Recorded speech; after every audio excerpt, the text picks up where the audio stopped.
시청자 여러분 안녕하십니까? 황셰프의 요리교실입니다. 오늘 다룰 주제는 셰프가 똥을 다루다니요. 자, 그냥 똥이 아니라 똥당입니다.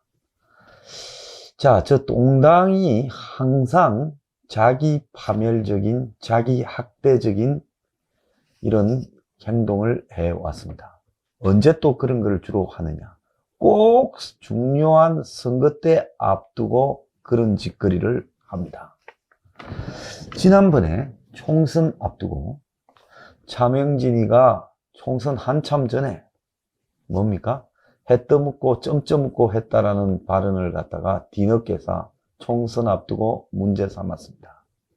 그리고 관악에 나온 김대호 후보 30, 40대가 논리가 아니다. 그대 무지한 착각을 하고 있다 하면서 이 30, 40대 등에 대해서 비판을 했죠. 자, 그런데 그런 말도 할 수 있습니다. 차명진처럼 이 세월호에 대해서 해도 너무한다고 이야기를 할 수 있습니다. 그런데 그때 당시에 한 보름쯤만 뛰기로 하고 공동 선대위원장으로 들어온 김할배가 김종인 이 둘을 처벌해야 된다라고 소동을 벌이면서 총선 마지막 보름에 따라서 적어도 한 50석이 왔다 갔다 하는데 그렇잖아요. 크게 차이가 나지 않고 근소하게 갈리는 데 한 50석인데 적을 향해서 싸우는 게 아니라 내부에 이 자기들끼리 싸움 박질이 벌어졌습니다. 자, 그런데 이번에도 유사한 일이 생기고 있습니다. 윤석열 후보가 전두환이 5.18하고 쿠데타 말고는 정치를 잘했다 이래 말을 했습니다. 자, 그러니까 당이 지금 시끄러워졌고 들고 일어나가지고 윤석열을 사과해라 합니다. 물론 윤석열을 사과해라고 주로 공격하는 것은 더불어 거수기당 이재명 쪽입니다. 청와대나 뭐 이런 쪽이에요. 여권이 공격하는데 야권의 내부에서 당 대표를 맡고 있는 이준석이 사과를 주저하는 것 같아. 윤석열이 조속히 조치를 취해야 된다. 그러니까 윤석열 밑에 있는 쫄병들이 겁을 먹고 뭐라고 사과해야 되는 거 아니냐. 윤이 그냥 그대로 가자. 이렇게 말하면서 시끄럽습니다. 자, 이거는 뭡니까? 누가 정해놓은 틀입니까? 흔히 한국말로 틀은 프레임이라고 영어로 이야기를 합니다. 그래서 영어의 이 프레임이라는 것은 이 프레임 이론이라는 것까지 만들어져 있어요. 과거에 코끼리를 생각하지 말라는 말이 있었죠. 공화당의 상징은 코끼리고 민주당의 상징은 당나귀입니다. 그런데 그때 민주당이 공화당한테 판판이 질 때 공화당이 정해놓은 프레임에 들어가서 기다 아니다 아무리 해봤자 공화당을 이길 수 없으니 우리가 프레임을 새로 짜야 된다 라고 미국의 유명한 언어 정치학자가 그 이야기를 했어요. 그래서 그때 뒤로 이 프레임의 정치는 이 세계 정치사에 매우 중요하게 다가왔습니다. 자, 그런데 그런 틀에 맞춰보면 한국 사회에서는 노동 문제, 민노총의 프레임입니다. 우파의 노동 문제는 프레임조차 없어요. 교육 문제, 정교조의 프레임입니다. 우파 교육에 있어서는 프레임도 없어요. 교과서 문제부터 모든 문제가 정교조의 프레임이죠. 대북관계 전부 친북 좌파들이 짜놓은 프레임입니다. 그래서 문가리가 김정은을 만나면 이거 저렇게 하면 안 되는데 라고 말도 못하면서 이 보수 야당조차도 전부가 통일을 찬성한다, 잘 되길 바란다고 박수를 칩니다. 자, 그래서 우리 사회에 보면 중요한 정치, 사회, 경제, 문화 이런 것들이 다 지금 여권이 짜놓은 좌파 운동권 세력들이 짜놓은 프레임에 따라서 움직입니다. 우리 사회의 주요 화두가 되어 있는 공정, 기회균등, 정의 이런 것도 다 노무현과 문가리가 취임사에서 말한 프레임입니다. 그런데 따지고 보면 지금 이재명이 하는데 문가리가 4년 반을 했는데 어디에 공정이 있고 어디에 정의가 있고 어디에 기회균등이 있습니까? 전혀 없지 않습니까? 그런데도 젊은 세대들은 이것이 좌파의 프레임이다, 진보의 프레임이다라고 다 동의하죠. 자, 그래서 이게 여기에서만 그치는 게 아닙니다. 심지어 한 3년 전입니까? 5.18 폄훼 발언을 가지고 당시에 동당 의원 한 3명이 5.18 가지고 이야기를 좀 했지요. 5.18 민주화 유공자가 가짜다 뭐 이런 이야기들로. 그러니까 당시에 여권이 이 5.18을 폄훼했다, 이제 5.18 폄훼 법안을 만들어야 되겠다고 통과시키지 않습니까? 자, 그때도 동당 내부에서 이 세 사람을 어떻게 징계해야 되냐고 결국 징계했죠. 자, 그들이 짜놓은 프레임입니다. 세상에 성역은 없는 법이고 모든 부분이 정치적 비판의 대상에서 받아들여져야 하는 거예요. 자, 우리가 이 철거 조폭 깡패가 5.18 회장을 맡았던 문창욱입니까? 그 사건에서요, 너무나 이 5.18이 왜곡되어 있다는 걸 다 느끼잖아요. 그러면 5.18을 가지고 공법단체로 만들어서 지원해 주자고 하면서 그 속에서 5.18 단체를 폭력배들이 장악했다. 도대체 폭력배와 5.18이 무슨 관계가 있습니까? 이런 부분에조차도 비판을 제대로 하지 못하고 그 문가 앞에 가서 때만 되면 야당의 대표나 중진들이 가서 무릎 꿇고 비는 모습을 연출시켜, 이게 코미디에 가깝지 않습니까? 5.18만 그렇습니까? 이제 제주도 4.3도 성역화되어 가고 있어요. 좀 있으면 4.3 사건을 비판하면 그것도 폄훼한다고 할 겁니다. 이제 여순 반란 사건도 이제 성역화되어 가고 있고, 대구 폭동도 성역화되어 가고 있고, 이제 좀 있으면 남로단도, 심지어 김정은, 김일성도 이 폄훼하면 안 된다고 될 겁니다. 이 속도로 되면 몇 년 안에 그렇게 되지 않겠습니까?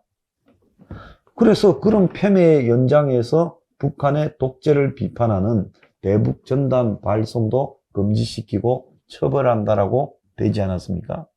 그래서 도대체 우리는 누가 짜놓은 프레임에 따라서 우리의 생각을 맞추고 있는 겁니까?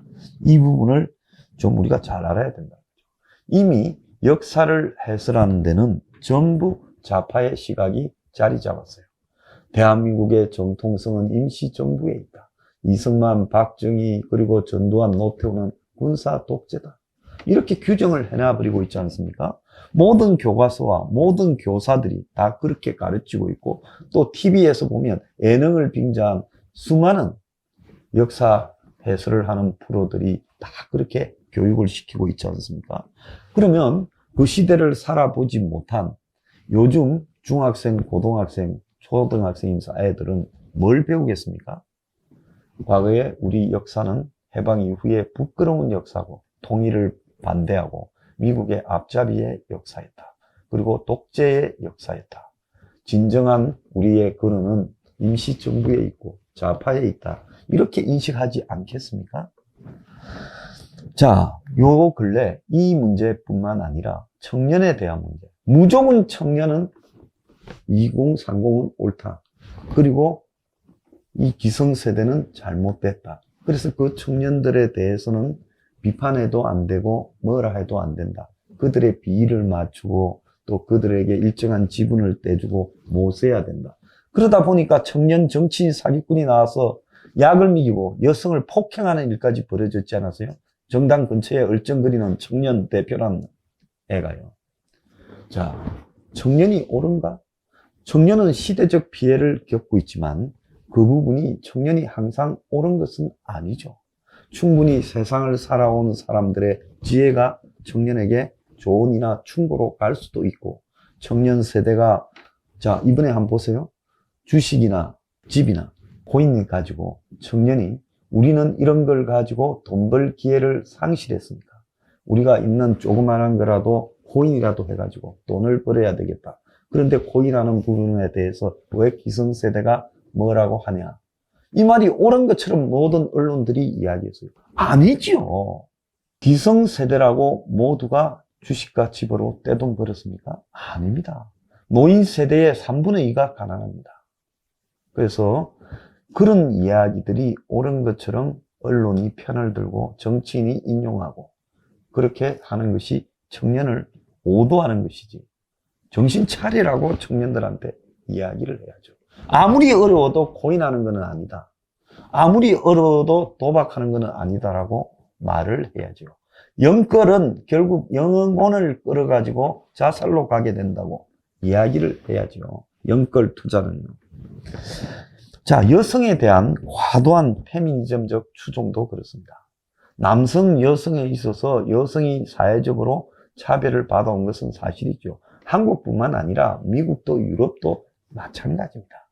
자, 이런 부분에서 여성을 존중하자는 것은 좋지만 모든 부분에서 페미니즘적인 생상을 앞세워서 뭐 베니수 사건 같은 부분조차도 사과를 해요. 베니수 하사라고요. 자살한 성전환자 있죠. 아니지요. 어떻게 남군으로 들어와서 여군이 되는 것을 인정을 합니까? 그런데 이런 문제도 페미니즘적인 요소를 띠게 되면서 아무도 비판하지 못하고 운수내부가 사과를 합니다.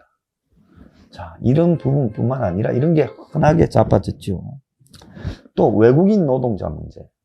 여당도 외국인 노동자나 이 땅의 외국인 문제를 옹호하고 야당조차도 그런 문제를 비판하기를 두려워합니다.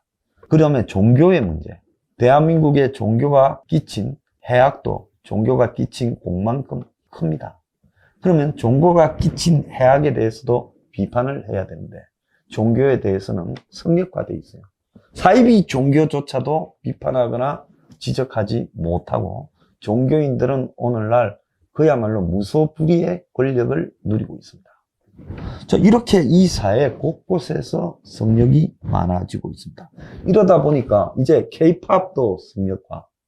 그렇지 않습니까? 그 다음에 또 뭡니까? K-무비라고.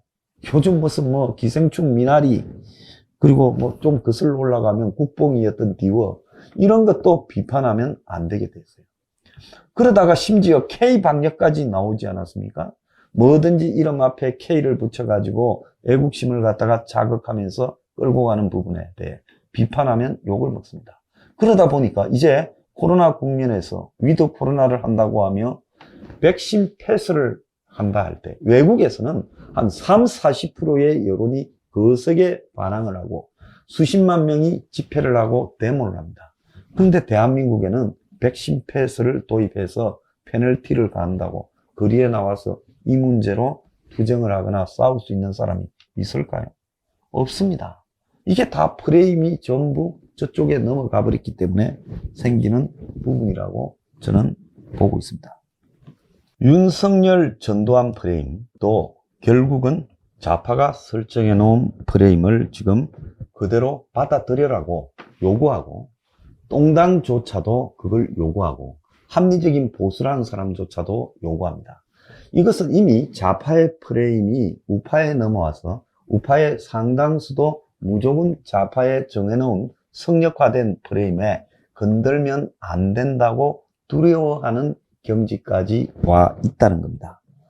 근데 정말로 중요한 것은요, 과거의 역사라는 것은 좌파가 일방적으로 쓰는 게 아니라 오랜 시간이 경과하고 나서 국민적 판단의 결과로 이루어져야 된다는 거죠. 그런데 지금 오랜 경과하지도 않은 20-20년, 20-30년 전의 일을 가지고도 이것이 마치 정해놓은 역사인 것처럼 좌파가 짜는데 지금 그것이 대표적으로 윤석열에 대한 지금 전두환 프레임 공격으로 들어가고 있다는 겁니다. 윤석열은 이 부분에 대해서 절대 사과하면 안 된다고 봅니다. 솔직히 저는 사석에서 전두환 시대 때 독재는 했지만은 그 시대가 제일 살기 좋았다. 서민들이 자신의 신분 상승을 한 것은 이 좌파 세상이 아니라 전두환 시대 때 서민들이 신분 상승을 하기가 좋았다. 시골에서 맨손으로 도시로 상경해서 배우지 않고 중국집에 가서 일하고 구두를 닦았어도 결국 나중에 집을 사고 자식을 대학 공부를 시키고 그리고 가정을 갖다가 제대로 꾸려서 노후를 맞을 수 있었던 시대였다라고 이야기를 합니다. 그러면 우리 주변에서 아무런 정치색이 없는 이런 이 중장년 세대에서 이런 말들을 자연스럽게 하는데 좌파들은 전두환 시대는 악이다라고 이야기를 합니다. 물론 그 좌파의 프레임을 짠 386들이 전두환 시대를 뒤집자고 화염병 들고 투쟁을 했죠. 그렇지만 그렇다고 전두환 시대를 전부 다 악이었다라고 이야기하는 것이 옳았는가? 전두환이 나는 경제는 몰라. 경제는 한국에서 제일 미국 가서 공부 많이 하고 실물 경제를 잘하는 애들을 데려왔었어. 그렇습니다. 지금처럼 홍남기처럼 정권에 비나 맞추는 사람들을 데려와가지고 주 52시간이니 최저임금이니 이러지 않았어요. 자, 그래서 전두환이 자기가 경제를 모른다. 그리고 경제를 아는 사람을 데려와서 그 사람에게 정권을 줄 거니까 네 마음대로 해봐. 그거는 누구도 부인하지 못하고 인정하는 부분입니다. 자, 이런 부분을 통해서 전두환 시대 때 세계 경제가 호황인 상태였다라고 말을 하겠지만, 그렇지만 세계 경제가 호황이었다고 그 시대 모든 나라가 다 호황이었습니까? 한국 정도 수준의 나라들이요? 아니었죠. 그 호황을 잘 올라타서 이후에 번영의 90년대에 토대를 구축했다. 그 부분은 전두환 시대가 무엇인가에 대해서 우리가 다시 생각해 봐야 될 점이 있는 겁니다. 그런데 윤석열이 쿠데타와 5.18만 빼고는 다 잘했다 라고 말을 한 부분에 대해서 공격을 하고 있는데, 이것은 절대로 밀리면 안 되는 프레임입니다. 윤석열은 설사 선거에 이것 때문에 진다 하더라도 양보해서는 안 된다. 그럼 선거에 질까요? 보통 표를 의식해가 내가 이걸 번복하지 않으면 이것 때문에 질 거야 라고 해서 99.9%가 이럴 때 번복을 합니다. 윤이 이번에 이거를 갖다가 번복하지 않고 내 말에 후회하지 않는다라고 말하면서 선거에 이기는 그 첫 선례를 만들 수 있다고 저는 확신합니다.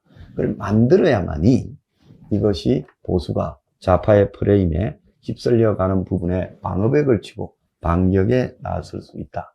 이렇게 생각합니다. 오늘의 디저트. 남이 짜놓은 프레임에 끌려가지 말고 나의 프레임으로 당당하게 뻗더라. 요즘 후보한다고 개고생 많은데 윤에게 달달한 호박죽이나 만들어 줄까?